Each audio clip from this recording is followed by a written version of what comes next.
PTT អរថ្ងៃមិនយកប្រេងពីថៃមកលក់ទេ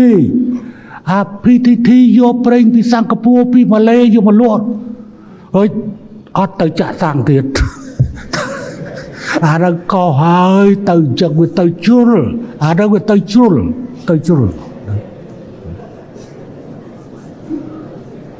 អានឹងទីចុងបំផុតសម្រាប់សេដ្ឋកិច្ចខ្លួនឯងទៅកុំឆ្លាតរហូតដល់សម្រាប់ខ្លួនឯង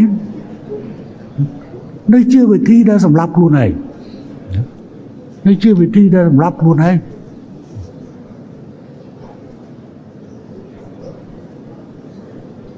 ហើយក៏កុំទៅជ្រុលដូចជា K01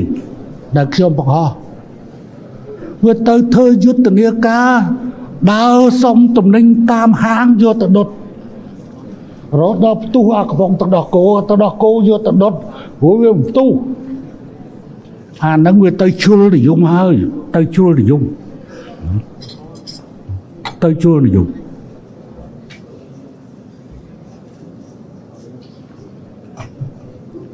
អារបស់ហ្នឹង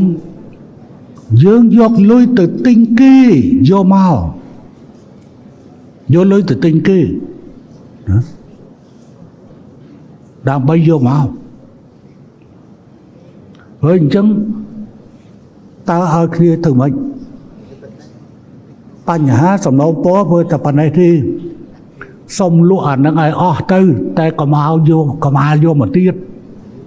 ណាតែប៉ុណ្្នឹងឯងលក់ឲ្យអស់ប៉ុន្តែកែលោអាមិនអស់នេះវានៅតែមិនអស់រហូត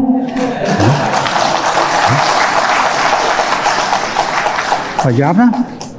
ខ្ញុំសូមជម្រាបហ៊ុនសែននៅមានតួនាទីយ៉ាងធំក្នុងឋានៈជាប្រធានបកកណ្ដាលទោះបីនាយករដ្ឋមន្ត្រីមិនធ្វើប៉ុន្តែក៏ត្រូវដាស់តឿននាយករដ្ឋមន្ត្រីដែរ